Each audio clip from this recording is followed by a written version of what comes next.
नमस्कार, स्वागत है आप सभी का स्वरमे टाइम्स में। आपके साथ मैं हूं सृष्टि पांडे। नजर डालेंगे आज की नेशनल और इंटरनेशनल खबरों पर। हरियाणा के नूह जिले में हिंसा के बाद हालात अब धीरे धीरे सामान्य होते दिख रहे हैं और नूह के पड़ोसी जिलों में लगी पाबंदियां भी हटने लगी है। आपको बता दें कि गुरुग्राम रेवाड़ी में हिंसा के बाद लगाई गई धारा 144 हटा दी गई है, लेकिन नूह में कर्फ्यू और नोटबंदी अभी भी जारी है।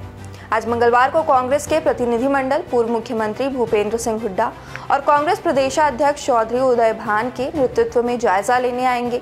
वहीं हिंसा के बाद शुरू हुई बुलडोजर कार्रवाई को पंजाब और हरियाणा हाईकोर्ट ने रोक दिया है, जिसके आदेश आते ही डिप्टी कमिश्नर धीरेन्द्र खड़गटा ने तुरंत अधिकारियों को कार्रवाई करने से मना कर दिया है। राज्यसभा में सोमवार यानी 7 अगस्त को देर रात 10 बजे दिल्ली सर्विसेज बिल पास हो गया। वहीं इस दौरान भाजपा ने आम आदमी पार्टी के सांसद राघव चड्ढा पर सदन में पेश मोशन में फर्जीवाड़े का आरोप लगाया है। आपको बता दें कि आप सांसद चड्ढा ने दिल्ली सर्विस बिल को सिलेक्ट कमेटी के पास भेजने का प्रस्ताव पेश किया था और इस पर अमित शाह ने राज्यसभा में कहा कि इस मोशन को पेश करने के दौरान चड्ढा ने 5 सांसदों के फर्जी दस्तखत लगाए हैं। हालांकि राघव चड्ढा ने आरोपों का खंडन किया है और कहा है कि बिल को सिलेक्ट कमेटी के पास भेजने के प्रस्ताव पर दस्तखत की जरूरत ही नहीं होती और ये नियम है। शाह ने कहा 2 मेंबर सदन में कह रहे हैं कि हस्ताक्षर उन्होंने नहीं किए हैं, उनके बयान रिकॉर्ड कर लिए जाएं और इस मामले की जांच हो। मणिपुर के आदिवासी संगठन इंडिजीनियस ट्राइबल लीडर्स फोरम के प्रतिनिधिमंडल 8 अगस्त को गृह मंत्री अमित शाह से मिलेंगे। फोरम की 5 प्रमुख मांगे हैं, जिनमें अलग प्रशासनिक व्यवस्था और चूरा चांदपुर में कुकी-जो समुदाय के मृतकों को एक साथ दफनाने की मंजूरी शामिल है। आपको बता दें कि सामूहिक राज्य में 3 मई से हिंसा जारी है, जिसमें कुकी-जो समुदाय के लोग भी मारे गए थे। मणिपुर में अब तक 160 से ज़्यादा लोग मारे जा चुके हैं।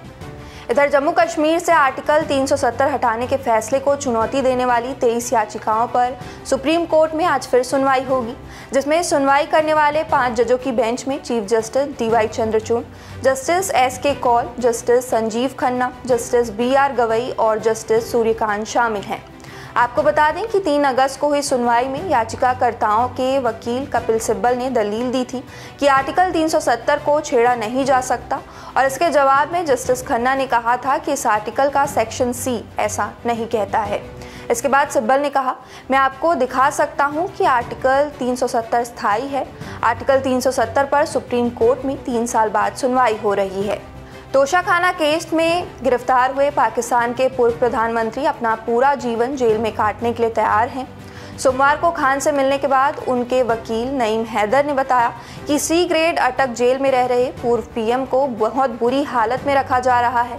उनके सेल में मक्खियां और कीड़े हैं। उनका सेल बहुत छोटा है और उसमें बाथरूम भी खुला हुआ है। नईम ने कहा, PTI चीफ इमरान ने मुझे बताया है कि जब पंजाब पुलिस उन्हें गिरफ्तार करने जमान पार्क पहुंची थी तो उनके पास गिरफ्तारी वारंट नहीं था। खान के मुताबिक पुलिस ने उनकी पत्नी बुशरा बीबी के कमरे का दरवाज़ा तोड़ने की भी कोशिश की थी। साथ ही उन्हें जेल में बुशरा से मिलने भी नहीं दिया जा रहा है। इधर भारत और चीन जल्द ही सीमा विवाद को लेकर बातचीत करेंगे। आपको बता दें कि विदेश मंत्री S जयशंकर ने सोमवार को कहा कि सीमा पर तनाव कम करने के लिए भारत और चीन के बीच बातचीत रुकी नहीं है और जल्द ही दोनों देशों के बीच बैठक होगी। जयशंकर के मुताबिक दोनों देशों के बीच पिछले 3 सालों में तनाव के मुद्दों पर स्थिति बेहतर हुई है। विदेश मंत्री ने कहा है कि पिछले 9 सालों में मोदी सरकार ने बॉर्डर पर इंफ्रास्ट्रक्चर बेहतर किया है और इसमें चीन के साथ लगने वाली सीमा पर भी हालात सुधरे हैं। हम बांग्लादेश, भूटान और नेपाल के साथ ही अपनी कनेक्टिविटी बढ़ा रहे हैं। अमेरिका में भी जल्द ही भारत के स्वतंत्रता दिवस को राष्ट्रीय जश्न के तौर पर मनाना शुरू किया जा सकता है। आपको बता दें कि देश के संसद में से लेकर प्रस्ताव पेश किया गया है। अमेरिका के हाउस ऑफ रिप्रेजेंटेटिव में भारतीय मूल के सांसद श्री थानेदार ने ये रिजोल्यूशन रखते हुए भारत के स्वतंत्रता दिवस को दुनिया के 2 सबसे बड़े लोकतांत्रिक देशों के नेशनल डे ऑफ सेलिब्रेशन के तौर पर घोषित किए जाने की मांग की है। इस बिल का आधार भारत और अमेरिका के बीच मजबूत साझेदारी को बताया गया है, जो दोनों के लोकतांत्रिक मूल्यों पर निर्भर है। ईरान इस वक्त भीषण सूखे से जूझ रहा है और इसकी परेशानी अफगानिस्तान के साथ लंबे समय से चले आ रहे जल विवाद के कारण बढ़ गई है। आपको बता दें कि ईरान का दावा है कि हेलमंद नदी जल बंटवारे के समझौते पर तालिबान अमल नहीं कर रहा है। इस बारे में मई से ही ईरानी राष्ट्रपति इब्राहिम रईसी ने तालिबान को चेतावनी दी थी कि या तो अफगानिस्तान समझौते का सम्मान करे या परिणाम भुगतने को तैयार रहे। लेकिन इस चेतावनी के एक हफ्ते बाद ईरान और तालिबान के बीच सीमा पर भारी गोलीबारी हुई, जिसमें 2 ईरानी गार्ड और 1 तालिबान लड़ाके की मौत हो गई। इससे दोनों देशों के बीच तनाव गहरा हो गया है।